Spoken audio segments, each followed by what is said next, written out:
Joining us now to talk about all of this, Metro's Coronavirus Task Force Chair, Dr. Alex Jahangir. Thank you so much for joining us, Doctor. So, of course, we're starting phase 3 today.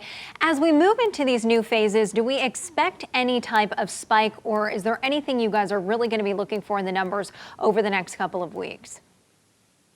Well, I hope we don't have any more of a spike, but I think anytime we start doing more and more in the community, there's always a risk of increased spread. The great thing is our community spread now in our city is gone really well. It's been stable at less than about 100 cases per day.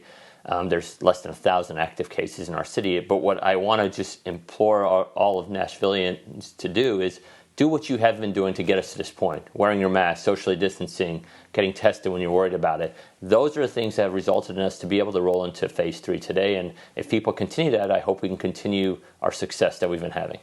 Dr. share what you know about the COVID-19 vaccine trials. They're happening right now in the mid-state. What do you know about how those trials are going? Well, from what I've had the opportunity to speak to some of the people who are leading the three different vaccine trials here in our city.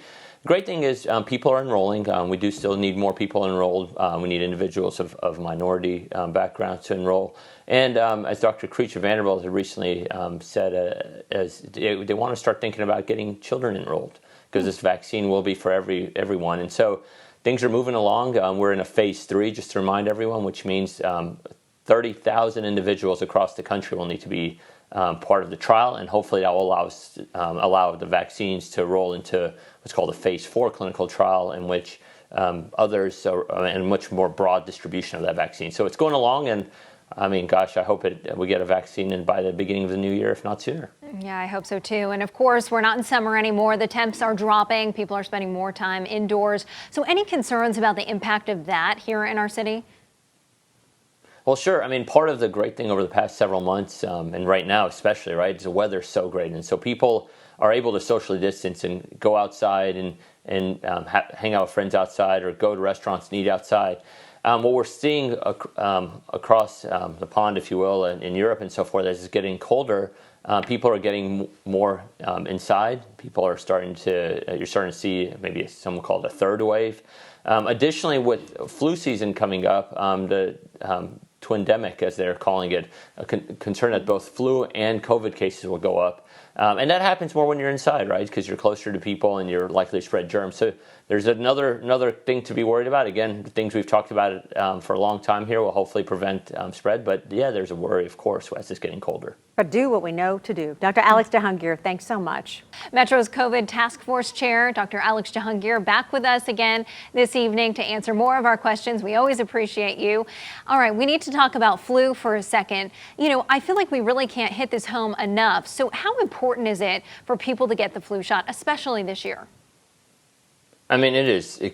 I think you're right. You can't hit it home enough. It is extremely important. Flu shots are out now. I actually got mine just last week. You can get the flu and COVID at the same time. So now imagine the impact on your body if you do that. So I think flu shots really critical. And furthermore, as people get flu, it may result in confusion around whether you have flu or COVID, and schools may be impacted. So just get your flu shot. Try to minimize the risk of flu, and then hopefully we can keep moving on. Yeah, I hope so too. All right, back to COVID now. So has testing slowed down at all for COVID? And also, what do you think is going to be the stopping point when we won't need these COVID testing sites anymore? Really interestingly enough, right now our testing is we test a little over 3,000 people a day in Nashville, which is the same level we were testing in July when we were really at our peak. The difference now, though, is of that 3,000 a day, about 3% are positive, or 3.6% specifically, where before we were up to 15, 16% sometimes were positive. So testing is still at a high level, but the great thing is the amount of disease out there is less. When we'll need less of these testing sites, it just really depends on how we're moving forward. If people are vaccinated, hopefully some new testing formats such as saliva tests, where you can just spit into a cup, will happen, and we won't need the testing sites. I will tell people this: in addition to our community assessment sites, we do have mobile sites to go out there. In fact, they're out at Cane Ridge Community Center today. And as schools are reopening, we're going to have our mobile sites around in partnership with Metro Public Schools. So there's still going to be access for people. So we'll have the testing available as long as it's needed.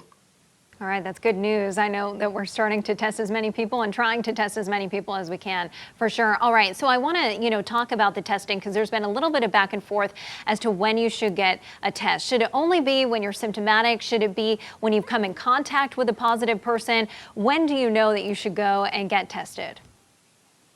I think anytime you're worried about this virus, get a test. And that's part of the reason we try to set up these centers around town. We wanted anyone to can go. I'll give you an example. I had some symptoms I think ended up being just like a little 24-hour issue, and I went and got a test because I was worried about it. If you're around somebody who may have it, go get it.